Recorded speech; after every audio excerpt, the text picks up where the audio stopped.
कौन बताएगा? खड़ी हो मैं क्या बताओ, कल क्या पढ़ा था हमने? धातु कार्बोनेट तथा धातु हाइड्रोकार्बोनेट अम्ल के साथ कैसे अभिक्रिया करते हैं? हाँ, तो अगर धातु कार्बोनेट अम्ल के साथ में कैसे अभिक्रिया करते हैं, चलो आप लोग खड़ी हो बताओ क्या बनता है, कैसे अभिक्रिया करते हैं?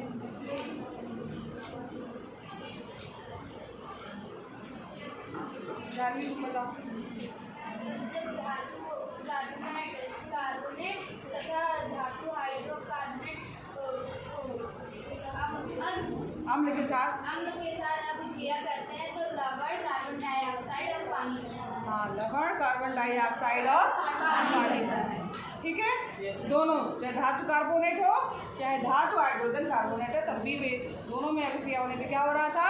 आपका लवण बन रहा था, पानी बन रहा था और कार्बन डाइऑक्साइड गैस बन रही थी। इसके अलावा हमने कुछ पढ़ा था, क्या पढ़ा था? अन्नू खड़ी हो बताओ क्या पढ़ा था?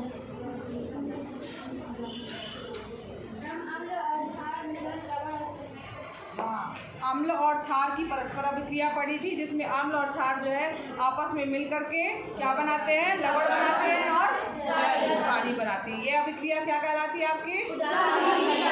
क्यों कहलाती है? क्योंकि अगर अम्ल और क्षार मिलते हैं तो अम्ल क्षार के प्रभाव को खत्म कर देते हैं और क्षार, हाँ, क्षार अम्ल के प्रभाव को खत्म कर देता है और अम्ल क्षार के प्रभाव को खत्म करता है। ठीक है, ये अभिक्रिया उदासीनीकरण की अभिक्रिया कहलाती है। आज हमको पढ़ना है अम्ल एवं, ये तो हमने पढ़ लिया था।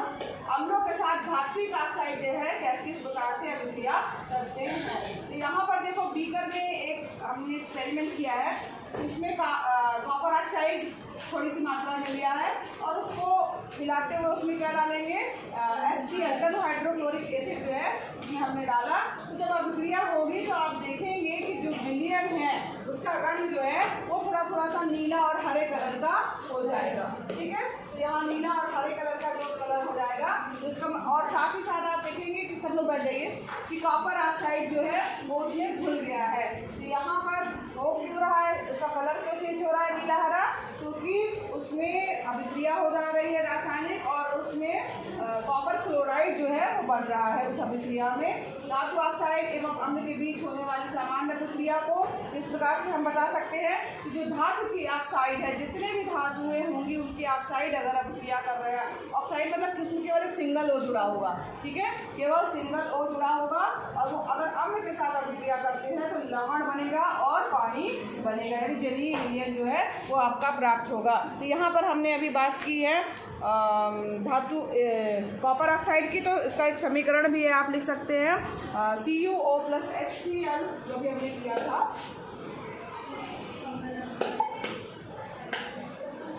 कॉपर ऑक्साइड धातु का ऑक्साइड हमने कॉपर धातु लिया। ठीक है, तो CuO ऑक्साइड में से केवल सिंगल ओ होगा, जिसमें जो भी आप ऑक्साइड लेंगे उसमें केवल एक सिंगल ओ जुड़ेगा। अब हमने यहाँ पर क्या डाला था, उसमें HCl जो है अम्ल डाल दिया था। तो यहाँ पर देखो क्या बनेगा, CuCl2 बनेगा और जो है पानी जो है आपको पता है कि बनेगा। तो ये Cu और Cl2 बनेगा, फिर कॉपर क्लोराइड और पानी का निर्माण होगा H2O, जो कि लिक्विड फॉर्म में है।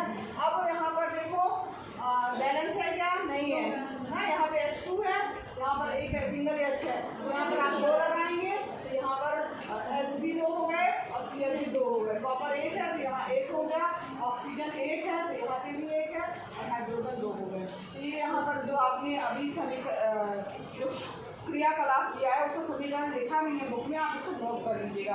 कॉपर ऑक्साइड धातु ऑक्साइड अम्ल के साथ में अभिक्रिया करता है। उसमें हमने जो है कॉपर ऑक्साइड लिया था और उसमें हमने थोड़ा थोड़ा सा हिलाते हुए HCl अम्ल डाला था। उसका रंग कैसा हो गया था? कॉपर क्लोराइड के कारण। क्या है आपका? Copper chloride. कॉपर क्लोराइड के कारण जो है इसका रंग जो था वो नीले और हरे कलर का, जिसको नील हरे काम दिया गया उस कलर का जो है वो हो गया था और यहाँ पर पानी जो है साथ में बनाते। यानी इससे निष्कर्ष क्या निकला कि जो भी धातु ऑक्साइड है वो अगर अम्ल जो है उनके साथ में अभिक्रिया कर रहा है किसी भी धातु ऑक्साइड के साथ में, तो हमेशा लवण और पानी बनेगा। धातु ऑक्साइड की क्रिया आएगी तो क्या होगा कि लवण और पानी बनेगा। धातु ऑक्साइड अगर अम्लों के साथ अभिक्रिया करेंगे या अम्ल धातु ऑक्साइड के साथ अभिक्रिया करेगा तो हमेशा लवण और पानी बनेगा। ठीक है, सबको समझ में आया?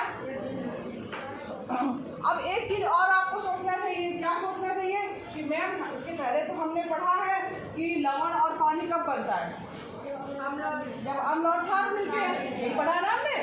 तो आपके दिमाग में क्वेश्चन आना चाहिए कि इसके पहले तो हमने पढ़ा है कि जब अम्ल और क्षार मिलते हैं तो लवण और पानी बनता है। मगर यहाँ पर हो क्या रहा है कि अम्ल और धातु ऑक्साइड मिल रहा है, लवण और पानी बन रहा है। तो इससे निष्कर्ष ये निकल के आ रहा है। क्या आपका निष्कर्ष निकल रहा है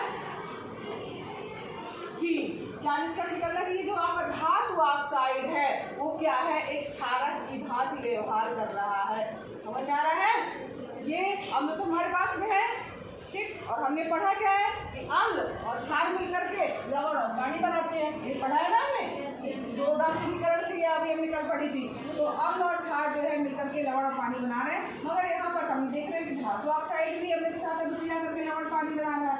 इसका मतलब हुआ, निष्कर्ष निकला कि जो भी धातु ऑक्साइड है वो क्या है, क्षारक की तरह व्यवहार कर रहे हैं। तो यहाँ पर आप लिख सकते हैं धातु ऑक्साइड जो है, ऑक्साइड जो है क्या है, एक तरीके से कहा जाए क्षारक है। ठीक है, क्षारक जो है। समझ में आ रहा है सबको? सबको समझ में आया क्या हुआ इसमें?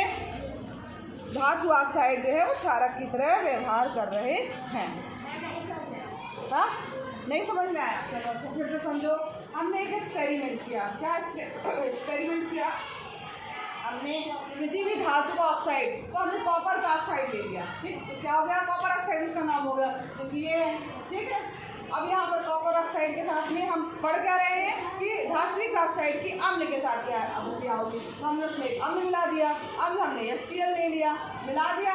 तो उसके बाद जब हमने इसकी क्रिया कराई तो क्या बन गया, कॉपर क्लोराइड बन गया और पानी बना। ये जब हमने क्रिया कराई तो हमने देखा कि उसका कलर जो है वो नीला हरा हो गया है और बन क्या रहा है, कॉपर क्लोराइड और पानी बन रहा है। तो उससे निष्कर्ष क्या निकला कि धातु ऑक्साइड जो है वो अम्लों के साथ अभिक्रिया करके जो कॉपर क्लोराइड है वो लवण है। ठीक, तो लवण और पानी बना रहे हैं। अब लवण और पानी बना रहे हैं, इसके पहले लेकिन हमने कल भी पढ़ा था, अभी आप लोगों ने बताया भी कि अम्ल और क्षार मिलकर के लवण और पानी बनाते हैं, है ना। तो ये उसमें भी लवण और पानी बन रहा है और हम इसमें कर क्या रहे हैं, अम्ल तो हमारे पास में है, दूसरी चीज क्या है, धातु ऑक्साइड। तो इसका मतलब है कि धातु जो ऑक्साइड है वो एक किस तरीके का व्यवहार कर रहा है, क्षारक की तरह व्यवहार कर रहा है। ठीक है, तो ये क्षारक हो गया आपका। निष्कर्ष निकला कि जो भी धातु ऑक्साइड है वो क्षारक की तरह व्यवहार करते हैं और वो उनको अम्ल के साथ मिलाने पर लवण और पानी बन रहा है। सबको समझ में आया? चलो बैठ जाओ।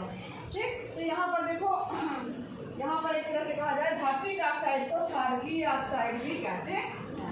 ठीक, धात्विक ऑक्साइड अम्ल के साथ अभिक्रिया करके लवण और जल प्रदान करते हैं, इसलिए इनको जो है वो क्षारक की तरह व्यवहार कर रहे हैं, इसलिए इनको क्षारकीय ऑक्साइड भी कहा जाता है। उसका रीजन समझ में आया क्यों कहा जाता है, क्योंकि अम्ल और क्षार मिल करके ही लवण और पानी बनाते हैं। नेक्स्ट अब हम पढ़ेंगे, नोट करना है, इसको नोट कर लिया आपने? इस तरह से लिख लीजिएगा, आपको याद रहेगा कि धातु ऑक्साइड को क्षारक की तरह व्यवहार कर रहे हैं। आप चलिए आगे बढ़ते हैं। क्षारक के साथ अधात्विक ऑक्साइड की अभिक्रिया, जो भी क्षारक हैं, ठीक है। अब अभी तो हमने क्या अभी जस्ट पहले क्या पढ़ा, अम्ल की धात्विक ऑक्साइड के साथ क्रिया, यही पढ़ा ना। अब हम पढ़ रहे हैं क्षारक की यानी क्षार की अधात्विक ऑक्साइड के साथ में क्रिया, कि वो क्षारक जो है वो अधात्विक ऑक्साइड के साथ में किस तरीके से व्यवहार करते हैं। तो यहाँ पर जब इसके लिए भी देखो एक एक्सपेरिमेंट हुआ। इसके लिए जो जैसे एक समीकरण हमने पढ़ा था कि कार्बन डाइऑक्साइड और कैल्शियम हाइड्रोक्साइड यानी चूने का पानी के बीच जो है अभिक्रिया अगर हो रही है ना, तो उसमें एक पहले इसको समीकरण नोट करिए, तब उसके बाद में इसको लिखिएगा। कैल्शियम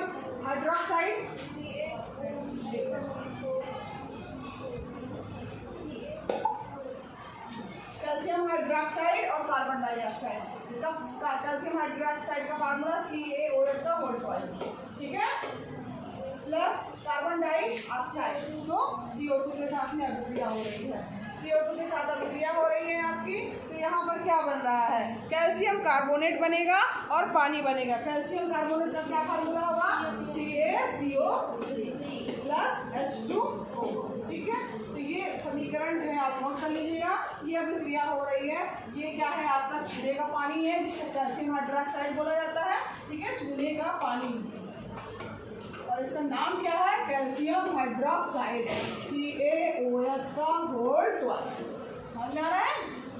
अब इसकी अभिक्रिया हो रही है कार्बन डाइऑक्साइड के साथ में। कार्बन डाइऑक्साइड इसमें प्रवाहित की जा रही है, ये गैस है। ठीक है, गैसीय होता है। तो बन क्या रहा आपका, कैल्शियम कार्बोनेट और H2 यानी पानी जो है वो बन रहा है।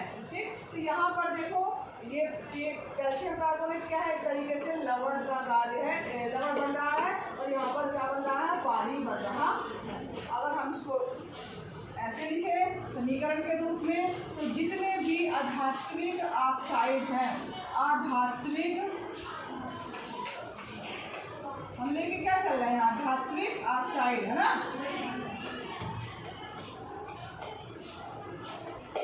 जो भी आधात्मिक ऑक्साइड हैं, ठीक है, वो क्षारक के साथ अभिक्रिया करके जो है वो क्या बना रहे हैं, लवण और पानी बना रहे हैं। आधात्मिक ऑक्साइड जो है वो क्षारक के साथ में अभिक्रिया करके लवण और पानी बना रहे हैं।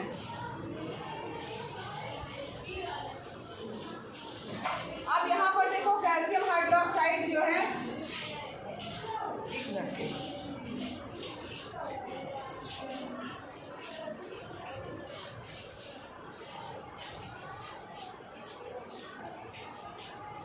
आधात्मिक ऑक्साइड जो है वो क्षारक, और उसके यहाँ पे क्षारक जो है आपका, पहले इसको क्षारक लिखना, ये नहीं लिखना कभी, नहीं तो आप कंफ्यूज हो जाओगे। क्षारक प्लस आधात्मिक ऑक्साइड, क्षारक लिखो। ठीक है, क्षारक क्योंकि कैल्शियम हाइड्रोक्साइड जो है वो क्षारक की तरह व्यवहार करता है। ठीक है, और व्यवहार करता नहीं, क्षारक है। कैल्शियम हाइड्रोक्साइड एक क्षारक है, CaOH जो है वोल्टोइस क्या है, एक क्षारक है। तो यहाँ पर जब इसकी कार्बन डाइऑक्साइड के साथ अभिक्रिया हो रही है, यानी क्षारक की कार्बन डाइऑक्साइड के साथ अभिक्रिया होने पर लवण और पानी बन रहा है। फिर से समझिए, क्षारक है प्लस CO2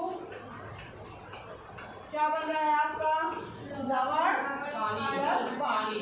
अब यहाँ पर भी एक चीज गौर करने वाली बात है, यहाँ पर भी क्या बन रहा है आपका, लवण और पानी बन रहा है। लवण और पानी इसमें भी बन रहा है। और हमने क्या पढ़ा है, और एक तरफ तो क्षारक दिया, हमने पढ़ा क्या है कि अम्ल और क्षार मिल करके लवण और पानी बनाते हैं। तो यहाँ पर ये तो हमें पता है कि क्षारक है एक चीज़, क्या, कैल्शियम हाइड्रोक्साइड क्या है, एक क्षारक है। तो यहाँ पर जो एक चीज़ जो क्रिया कर रहा है CO2, तो वो अम्ल की तरह व्यवहार कर रहा है, यानी ये क्या है आपका, अम्ल की तरह व्यवहार कर रहा है। यानी कि आपको निष्कर्ष क्या निकल के आ रहा है कि जो कार्बन डाइऑक्साइड जो है वो अम्ल की तरह व्यवहार कर रही है। ठीक है, और यहाँ पर ये क्या है, आधात्मिक ऑक्साइड, ये क्या है आपका, आधात्मिक ऑक्साइड। तो निष्कर्ष, अगर हम इसमें भी निष्कर्ष लिखें तो निष्कर्ष क्या निकल के आ रहा है, निष्कर्ष समझ लीजिए क्या निकल के आ रहा है कि आधात्मिक ऑक्साइड जो होते हैं, आधात्मिक ऑक्साइड जिसका मतलब है कि CO2 समझ लीजिए, यहाँ इस अभिक्रिया में CO2 है। ठीक है, वो क्या है, वो किस तरीके से व्यवहार कर रहे हैं, अम्ल की तरह। यानी आधात्मिक ऑक्साइड जो होते हैं वो अम्ल होते हैं। आधात्मिक ऑक्साइड क्या होते हैं, अम्ल होते हैं। ठीक है, समझ में आया सबको, कोई दिक्कत, नोट कर लीजिए।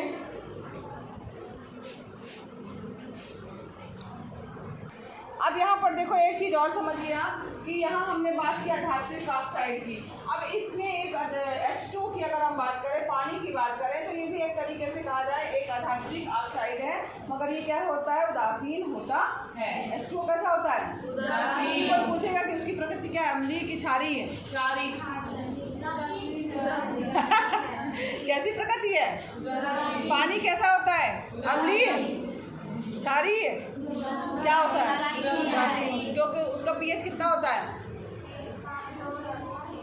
एग्जैक्ट 7 होता है ना। 7 से कम होगा तो अम्लीय, 7 से ज़्यादा होगा क्षारीय। याद रहेगा, 7 से कम अम्लीय, 7 से ज़्यादा। कई बार ऐसे क्वेश्चन आते हैं आपके पास, एक जो है मान लीजिए है उसका पीएच वैल्यू जो है वो 3.5 है, वो जो है कैसा होगा पदार्थ। एक पीएच वैल्यू 8.4 है, पीएच कैसा होगा वो पदार्थ। तो इस तरीके के क्वेश्चन आएंगे तो आप कर लोगे ना। इतना उम्मीद रखते कि ये बता रहे हैं तो इसका मतलब है कि आपको ये नॉलेज हो गई है कि इतने पीएच वाले जो है इससे कम वाले क्या होंगे अम्ल और इससे ज़्यादा वाले क्षारीय। और पीएच वैल्यू 7 है उदासीन है और वो केवल पानी का होता है। ठीक है, चलो इसके आगे का कल पढ़ेंगे।